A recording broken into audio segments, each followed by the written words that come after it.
A club with the Nookie Hill, and it's not really for young children, for teenagers, but we still go anyway because we like to party too. We like to dance and just gather with friends and enjoy music and partying.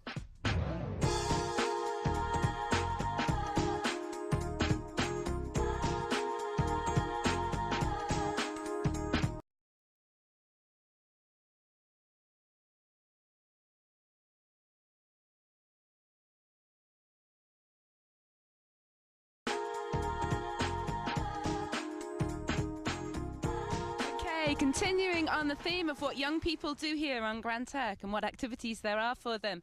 I have Laverne here and Dennis, who are both dive instructors, and they're going to tell me a little bit about the activities on the island. Hey, Laverne. Yeah, the activities about the islands, you can come here. We have some nice swimming, diving, and a lot of water sports on Grand Turk and Provo and a few of the island, Turks and Caicos Islands. But the wall is roughly about 300 feet. So I can get out to it quickly? Yes, it's about roughly about a few minutes ride from the shore. And once I'm under the water, what's it like? It's like breath taken away, you know. It's like a breath taken away. There's so much that you can see. It's like, loads of fish life we have, and a lot more you can see. Dennis, what do you have to say about the diving here? Well, I'll say the diving here is spectacular because I am from Jamaica and I've seen a lot of things here that I've never seen in Jamaica all my years of diving. And the wall is very, very close, and that is also good. Okay, ready? Right. This just illustrates how Grand Turk is one big community and one big family, and everyone joins in, because here we have His Excellency the Governor. Hello, yeah, as you say, this is just an illustration of one of the many things there are to do in Grand Turk. Here we are, this is my daughter Pip, and this is her friend Denzel. And Pip and I were just about to finish our diving qualification with the help of Max here and Fraser. So we're, after 2 years, looking forward to finally getting our certificate.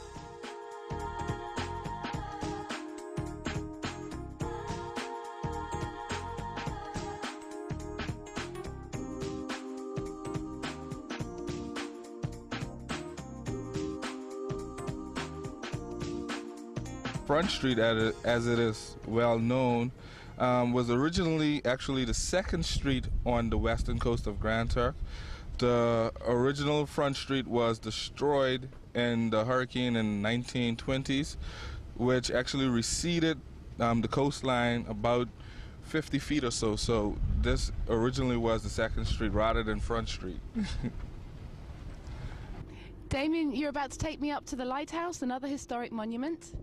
Yes, we're about to see the lighthouse that was built in England and shipped here from London in pieces and put back together. The lighthouse was used back in the early 18 and 1900s in order to warn ships approaching from the northern coast of Grand Turk about the danger of the rocks and the reefs here at the north coast of Grand Turk. The lighthouse overlooks a beautiful scenery of the cliff. It's on a cliff at the north coast of Grand Turk, so it's a beautiful scenery to see.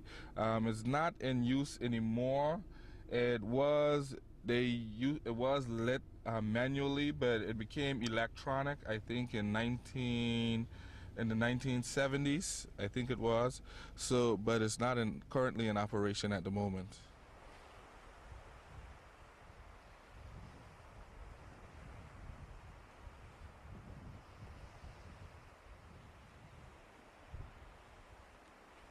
Hi, Garvin. You are the golf professional of Grand Turk. I think they call you the Grand Turk Tiger Woods, don't they? Tell me about growing up here. Yes, I grew up here as a young kid. I live here and between here and Salkey, but mostly here in the Grand Turk. I grew up here. I played basketball. I played cricket. I played softball, soccer, all those other sports. But only one sport really catch my eye was golf. I started playing golf at the age of 16, and I began to like the sport and really love the sport. I wouldn't even class myself as calling myself Tiger Woods, but there's a lot of golfers that I really like John Daly and and Phil Nicholson, those are the guys. But growing up in Grand Turk was really nice because we used to go fishing, baseball in the street and stuff like that. The neighborhood that I started growing up in was West Road. Right. West Road was one of those areas where a lot of young kids we used to go into pond fishing and go on the beach and stuff like that. And as kids in the neighborhood, we used to come together and do a lot of stuff together. So I found that Grand Turk was one of those areas that I used to like, islands that I liked growing up in. I do love how kids used to come together, especially when I used to live in Sorky back in the days when I used to live in Sorky. When I used to live with my grandmother, I used to go south to the South District and play with the kids, and go to the North District, play with the kids. And I found that Grand Turk and Sorky had one of the most appealing type of things of young kids coming together and having fun. For me, golf helped because, like, in school, I was really a hot-tempered type of young man. So it really helped with my temper. I made me be patient about things, and I find myself now more in any time of day. I can't really get angry at nothing unless it's something really meaningful to me. So It's a good discipline. it's a good discipline. It's a very disciplined sport. And Garvin, as vice president, you're vice president of the Rapport Group over here, is that right? Yes. Yes. As vice president of the Rapport Group, what other activities or what things would you like to see for the teenagers here? What facilities? We need a recreational center, first of all, where the kids can drop by with computers and, more paraphernalia that they can see that, to abstain from sex and then be aware of HIV and AIDS. HIV it's no respect of persons. It don't have no favorites. It can attack anybody, including me. It can attack, the leader of our country. It don't have no respect of, but AIDS is a disease that it kills. It goes after. If you don't protect yourself, you're gonna get it, and it's gonna harm you. It's gonna kill you. So you gotta be aware that once you have it, you gotta realize that you cannot go out there and try to harm or kill anybody else. It seems to me that in Grand Turk, from what I've seen this weekend, the young people have a lot of outdoor pursuits and they hang out together. So how do we provide the facilities to continue to keep the HIV rate low in the Turks and Caicos Islands? It's up to Rapport and us in Rapport as young people to push that heavy push like I told them the other day. We have stuff here, but just that we didn't push it hard enough that people can understand that. Send a strong message out there that this is what happening is happening in our islands, and if we don't take hold of our own islands as young people, we'll be lost in another 20-25 years. So as young people, as Turks Islanders, I'm also a member of Rapport, but I was also a member or representative of CARICOM for the Turks and Caicos Islands. Tell me about that. You're the representative, or you have been the representative for CARICOM, for the TCI, for the Turks and Caicos Islands. I was a CARICOM Youth Ambassador of the Turks and Caicos Islands 2004-2005. And for those 2 years as CARICOM Youth Ambassadors going around the region, and especially seeing some of the other kids from the other region who want to make that fight for HIV and AIDS, and they was enthused about it, and speaking to some, especially countries like Trinidad. Yes, they have a real problem in Trinidad. Exactly, who have a real problem with it, and they said, it's hard, trying to get the kids come together and stuff, and you keep trying different things. You might get one or two. You might have 100, you might get like 20. You might have 200, you might get like 5, but you reach a selective few.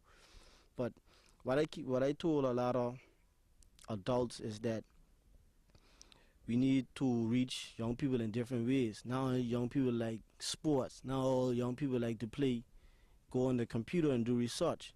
You know, you got a lot of young people like sit around the table discuss. Some like play sports, some like going to computer. You have many ways and many reasons that you can reach young people. One of the things that we started in Rapport is Rapport MySpace page. If any young people out there and you are listening to this right now, you know, you can go to Rapport MySpace page and get a lot of information. You can stop into the drop-in center or stop into the HIV programs office and get paraphernalia on HIV and AIDS and stuff like that, and share with your friends. Do share and discuss, sit down and discuss with your friends. Because if you sit down and have a discussion, I may sit down and have a discussion with you. You may have something that I don't know, I don't know, and I may have something that you don't know. Exactly. So you have to sit down and information sharing is a big key to spread the whole around and share information on HIV and AIDS. When I'm one of the original members of Rapport that first started out, Yes. as well as Hezron, who is the president and provost. I remember in those days there was really just a couple of you. Yeah, really of a couple of us, you know, between Grand Turk and Provo. But Grand Turk so much died down because a lot of the members from Grand Turk went off to school, and you know, and I wish I appealing to young people. I mean, you don't have to be 18 and 14 and stuff. Yeah, we want that group, but if you are under the age, I don't care if you're 35, 40. You know, just come in and help out. Something to contribute to keeping our islands beautiful and HIV free. Exactly, like a pastor say, if you come and pass the water or pass the paper or whatever, you know, you do something, at least you contribute to making something work towards young people of the Turks and Caicos Islands. Damien, you were telling me that this is the oldest church in Grand Turk, and we also know that the church and the ministers have been instrumental in keeping the HIV rate low in the Turks and Caicos. Tell us a little bit more about that. Yes, this is St. Thomas Anglican Church. It's one of the oldest churches in the Turks and Caicos Islands. It was built by Bermudian settlers in the early 1800s.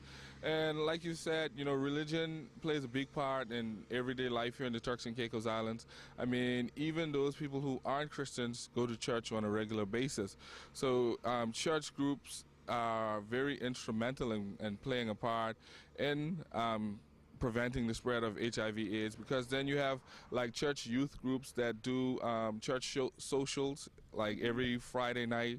So you have the different churches that have their different church socials every Friday night for the youth, and then you have youth that participate in a lot of different church events, such as they participate in the choir, the church band, you know, putting on plays. So the church has been a very instrumental and important part in preventing the spread of HIV/AIDS here in the Turks and Caicos. What has impressed me over the years is that the ministers have always taken part in the workshops and been some of the leaders in the workshops. Yes, actually all of the workshops that I have been to, we have always had at least one or two ministers of religion there. So the ministers do participate, and they take their role very seriously, as a matter of fact. And it makes for good, it makes for an exciting workshop, because to see how religious and world views can sort of conflict at the beginning, but then you sort of have to come to a compromise and, you know, kind of meet young people halfway, you know, at their point.